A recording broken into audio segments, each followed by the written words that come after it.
Shalom kol halo Yahweh B'Hashem Yahweh Shai B'Hashem HaKadosh. Double honors to the elder apostles and elder bishops of GMS, including the elders that came before them that taught us the truth. Shalom and salutations to all the brothers out pushing the word of truth and in sincerity, the hopeful elect tabernacle of David. I'm the brother Yahshua back with the WW3 Daily Update. Shalom and salutations to you as well. This is Monday. Tomorrow is Rumors and War and Rumors of War Tuesday. And Monday is going to sound like that, but I'm going to try to save it. So anyway, start right here, Joel 3 and 9. Proclaim ye this among the nations. Prepare for war. Rouse the mighty men. Let all the men of war advance and attack. All right, so what we're going to do now is we're going to watch two different dogs, right? You got one side, you got the Ukrainians, or you got the pro-Ukrainians, and then you got the pro-Russians, right? So let's hear each side of the story. I don't have a dog in this fight, right? I just want World War III to jump off in its fullness, and this is the beginning of it. So anyway, this is 5 hours ago. Ukraine drives Russians back. Ha! Right? We'll see. 15th May. What? 15 May 23. Ukraine Daily Update. All right, this is Combat Veteran Reacts. So let's see what he says, all right, and see what he shows, and then you determine what's going on the ground, okay? So we're going to start a minute and 13 in and take it away. So let's talk about the control map. Now, here is the situation around Bakhmut.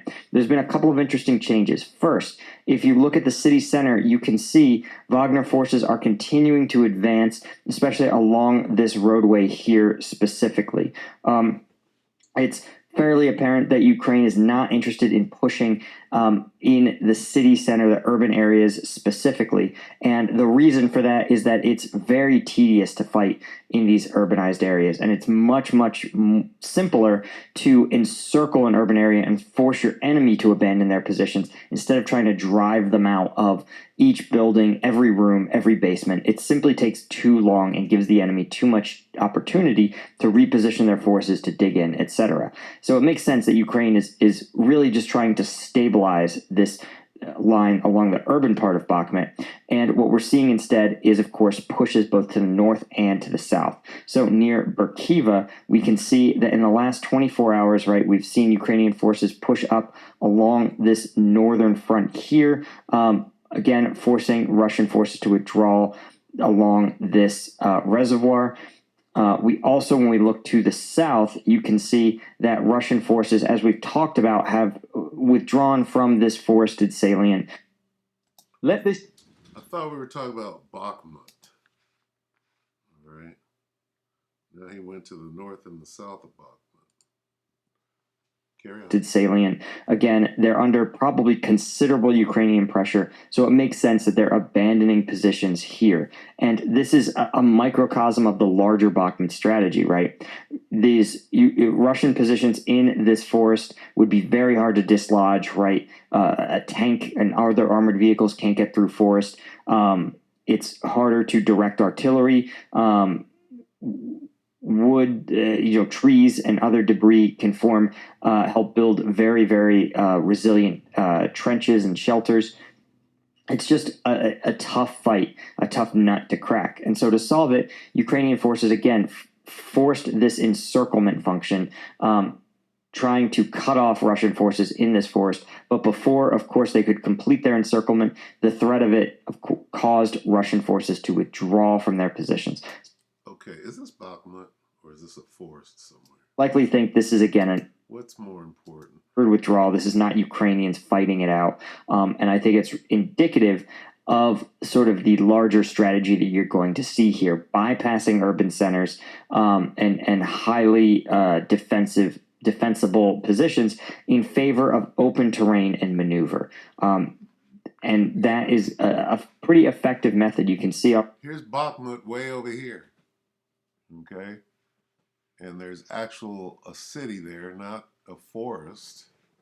All right, which one is more important, and why are you way over here right? And way up here and not here talking about what's going on. The Russian forces. I mean, you could see the considerable change in territorial control in this very, very vulnerable point. You can tell that suddenly the ability to move troops in and out of Bakhmut much more open, much less contested. Because they taken it. This is Bakhmut here. This line, and they'll show you. And for the troops defending Bakhmut, this is a massive difference already. And this alone may be the objective of this operation, right? But I suspect they're going to continue to push. They're going to use this momentum. There's no reason to abandon momentum when you have the enemy continuing to withdraw as they have been. As you guys can see, right, we'll look at the combat map real quick. You can see that Russian forces are focused on just a couple of things. Chiefly, they are trying to counterattack in and around the Burkiva or Klitschivka areas, as well as, of course, in Bakhmut itself. They are also concentrating a small offensive action here near Dvorichne, and this is again part of a very systematic effort to probably pin Ukrainian forces in place and prevent Ukrainian forces from reallocating many of their troops to support these other offensive efforts. And of course, you have a lone attack in Marenka. So a sign that while Russian forces are limited in their offensive efforts, they're probably focused primarily on offense as the best defense, spoiling attacks, shaping operations, counterattacks, that sort of thing. When we talk about, of course, when we look over, the UK Ministry of Defense has some interesting stories that Ukraine is using many of its uncrewed aerial vehicles. Okay, all right. Anyway, I don't know what the hell he just said. It was kind of convoluted. But and you got different in the comments. You got, look at this guy. He's clearly pro-Ukrainian. Bro, 20 hours ago, your previous video was called Ukrainian Offensive Stalling. You need to chill with these titles. No one in your audience appreciates clickbait. This doubly ridiculous. It's doubly ridiculous given that the offensive hasn't even started yet. These are just local probing attacks. What's going on?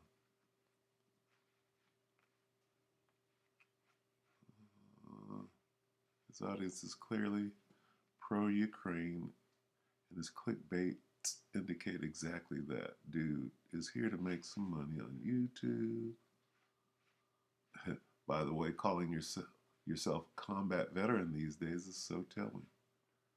Okay, so settle down. Ukraine is winning and will march to Red Square. Okay, so people have a dog in this fight. No Western military except perhaps special forces have fought in combat remotely similar to this. Wow. Agreed, this isn't the offensive. As the Ukraine High Command has said, we will know when the offensive begins. Okay. So, all right, so this is one side. Actually, that force didn't realize it was surrounded. Da da da da. The real reason to strike heavy lift aircraft isn't the logistical transport impact, Paul. It's the price to. Oh my God! Look at this. I have noticed the Russian bots seem a lot quieter this week. So this is a pro-Ukrainian point of view, we'll say. Now let's go to the voice of reason. This guy here, and let's Slovakia, and let's get his viewpoint. This guy, Slovakia, bear with me.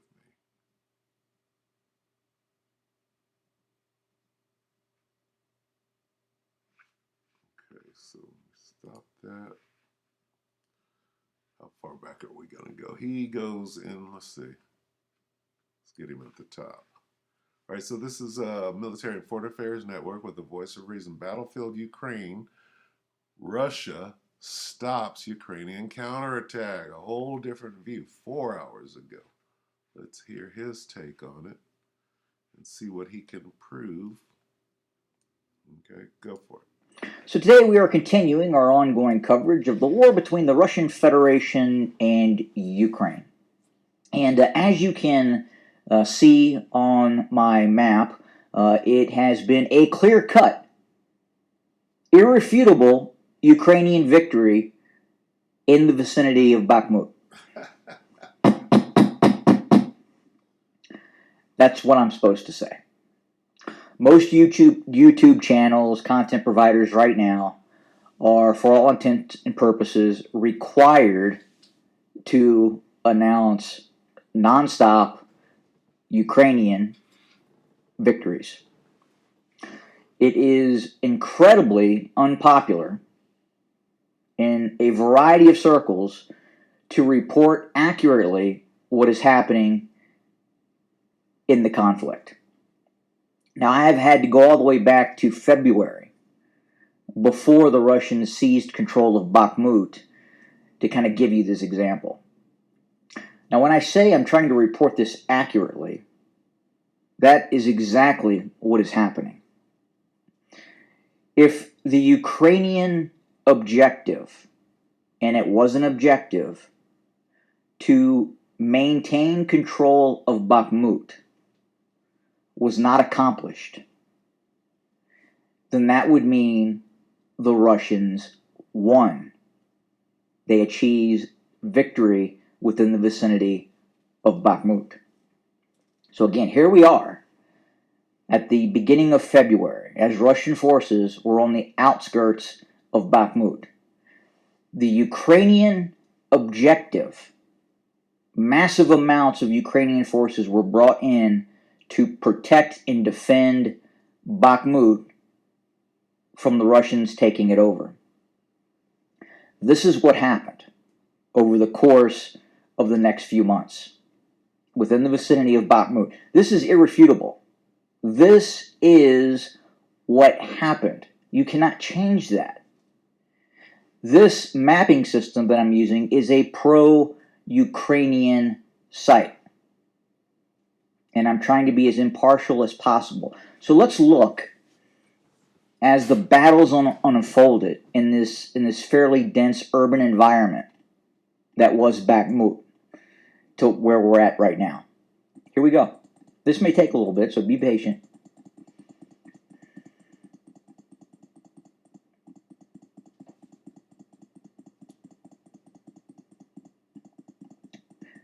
The red is the area controlled by Russians. You can see it's steadily moving forward.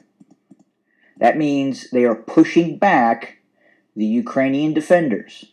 They are defeating them on the battlefield and then steadily pushing them west. This is what happens in war when one side is winning over the other.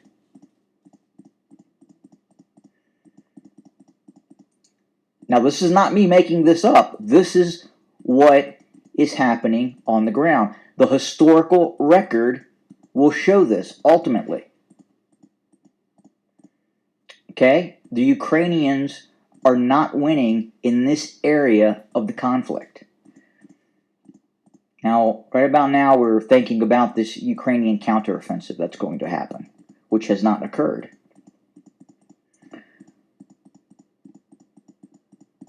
So again, Bakhmut is now effectively under Russian control. Yes, there was a counter-operation south and north of Bakhmut that achieved limited gains.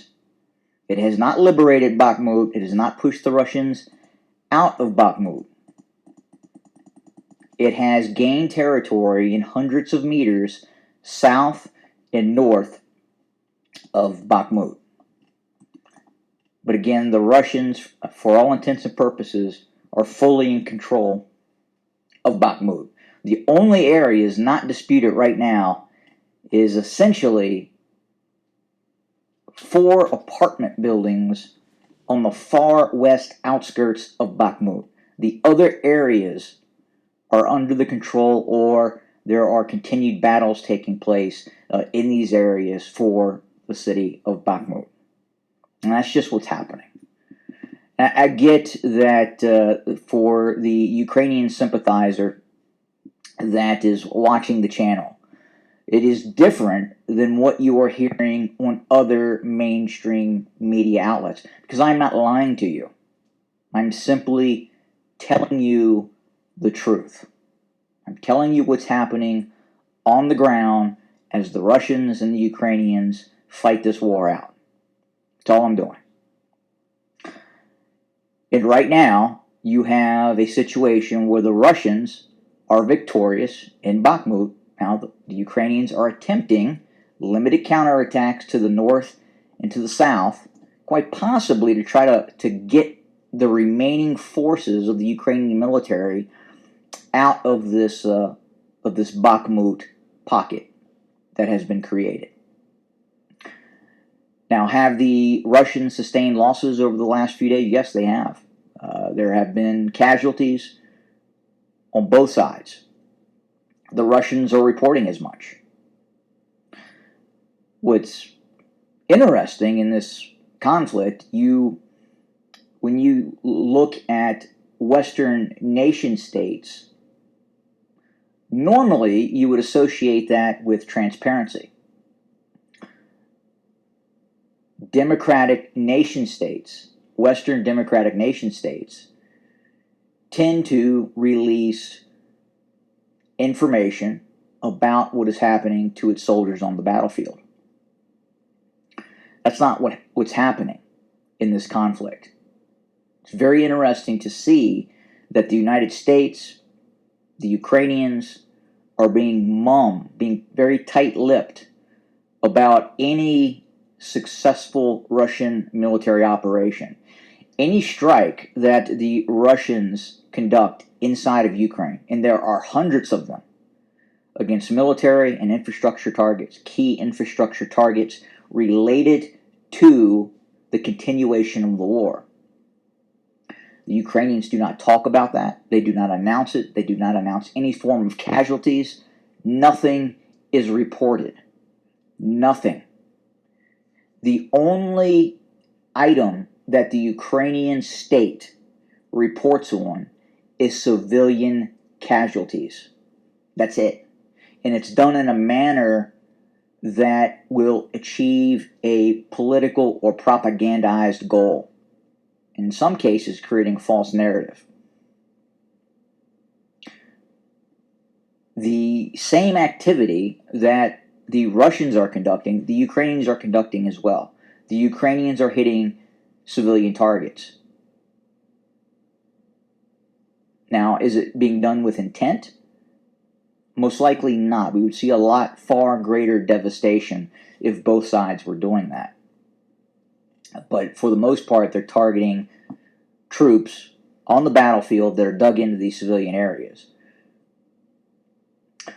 But again, in terms of just the reporting on the Ukrainian side, incredibly difficult to ascertain what's going on in the. I mean, they've made it a crime where you can't report inside of the Ukraine.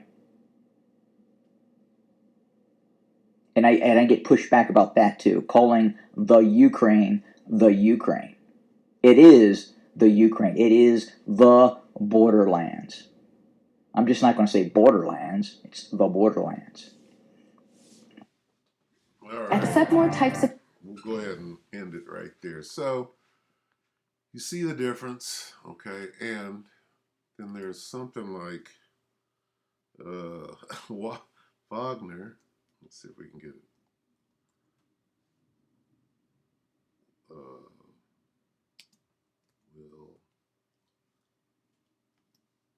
give info.